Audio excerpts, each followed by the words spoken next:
Hello guys and welcome back to my channel. So in this video I will tell you that how to unprotect an Excel sheet. So before starting the video, make sure to like this video and subscribe to our YouTube channel for more tips and tricks like this one. So here you can see that I have this sheet here, but this sheet is actually password protected. Like if I want to change some information in it, I am not being able to change it because this sheet is password protected. So how basically I can unprotect this sheet? Okay, so to unprotect this sheet, you will first select the table here.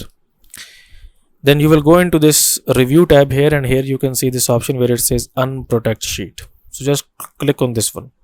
Now if the sheet contains a password, then you will basically have to enter the password to unprotect this sheet. So if you know the password, then just enter it and then press OK.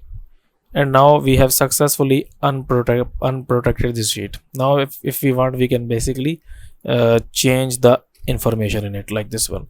So that's it for this video guys. If you find it useful, kindly like this video and subscribe to my channel, and I will see you in the next video.